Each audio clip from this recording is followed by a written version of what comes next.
سلام. به قصه های خانم مولرز خوش اومدین.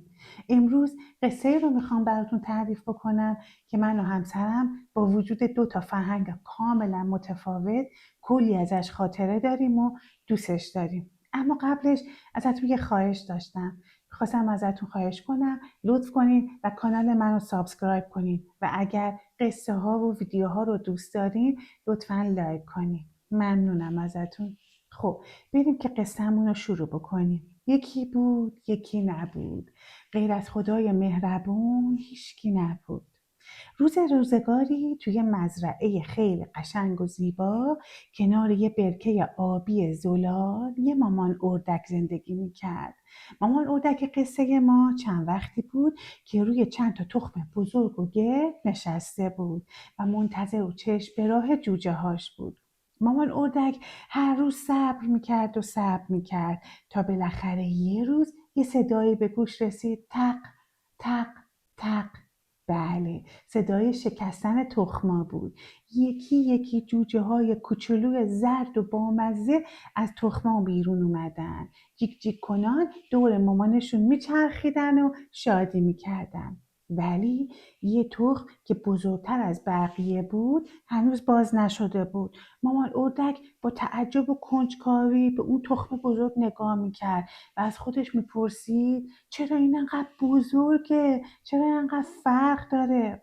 بالاخره بعد از یه مدت انتظار اون تخم بزرگم ترک خورد و از توش یه جوجه اومد بیرون که با بقیه خیلی فرق داشت. این جوجه بزرگتر بود، رنگش خاکستری بود و شکلش متفاوت از جوجه اردک های دیگه بود. مامان اردک با خودش گفت عجب جوجه بزرگی، اما خب اب نداره، اونم بچه منه. بعد با مهربونی بغلش کرد. روزها گذشت و گذشت. جوجه ها بزرگتر شدن و با همدیگه توی برکه شنا می‌کردن. ولی متاسفانه بقیه حیوانای مزرعه با جوجه خاکستری خیلی مهربون نبودن. یه اردک بهش گفت تو چقدر زشتی، تو چقدر عجیبی. یه مرغ بهش گفت تو اصلا شبیه بقیه اردکا نیستی. حتی بعضی وقتا بهش خندیدن و اذیتش کردن. جوجه کوچولو خیلی غمگین میشد، دلش میگرفت و اشک تو چشاش جمع میشد. با خودش فکر میکرد چرا من مثل بقیه نیستم؟ چرا هیچکس دوستم نمیشه؟ چرا هیچکی دوستم نداره؟ یه روز جوجه زشت قصه ما تصمیم گرفت که از مزرعه بره. با قلبی شکسته آروم آروم از برکه دور شد و به سمت جنگل رفت. با خودش گفت شاید یه جایی رو پیدا بکنم که یکی دوستم بشه، منو همینجوری که هستم دوستم داشته باشه. جوجه کوچولوی قصه ما روزها و هفته ها راه رفت و از جنگل رد شد. از کنار مزرعه های دیگه گذشت. زیر بارون خیس شد. توی سرمای زمستون تنها موند تا شاید یه جایی رو پیدا کنه که دوستش داشته باشن و دوست پیدا بکنه. یه بار یه دسته قاز بهش رسیدن و اونا هم بهش محبت نکردن. بهش گفتن تو چقدر عجیبی، تو چقدر زشتی و دوباره دل جوجه کوچولو شکست. یه بار تو خونه یه پیرزن مهربون از سرما پناه گرفت، اما گربه و مرغ خونم اذیتش کردن و بازم مجبور شد اونجا رو ترک کنه. زمستون سرد و سخت بود. برف میبارید. آب برکه ها یخ میبست. جوجه بیچاره خیلی سردش بود و خیلی احساس تنهایی میکرد.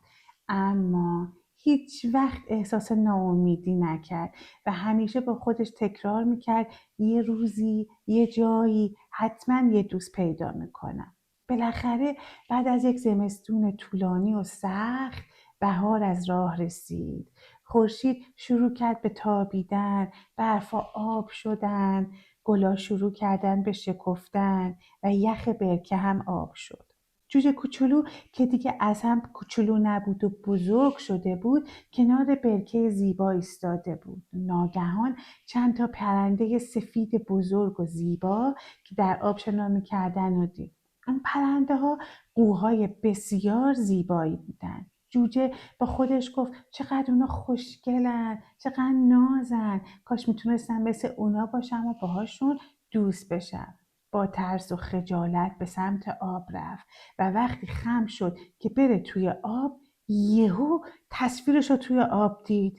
وای، چه اتفاقی افتاده بود؟ اون دیگه یه جوجه خاکستری و زشت نبود. اون یه قوی سفید و زیبا بود، با بالای بلند و ظریف، گردن باریک و زیبا و پرهای سفید و درخشان.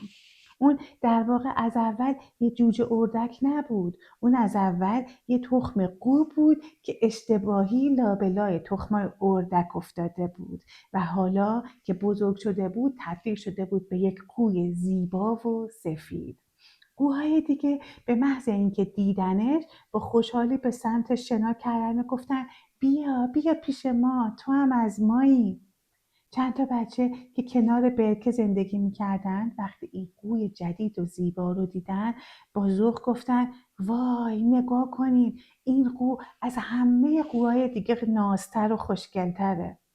قوی کوچولو که یه زمانی همه بهش میگفتن زشت، حالا خیلی خوشحال بود، اما مغرور نشده بود و قلب مهربونش رو حفظ کرده بود، چون یادش بود که چه احساسی داره وقتی که آدم تنهاست، آدم بی محبتی میبینه. از اون روز به بعد اون قوی زیبا با دوستای جدیدش تو همون برکه شاد و خوشحال زندگی کردن. بله بچه های قشنگم، این بود قصه امروز ما. اینجا آخر این قصه است، اما تازه اول قصه های دیگه است. پس منتظر من و قصه های جدیدمون باشین. خداحافظ.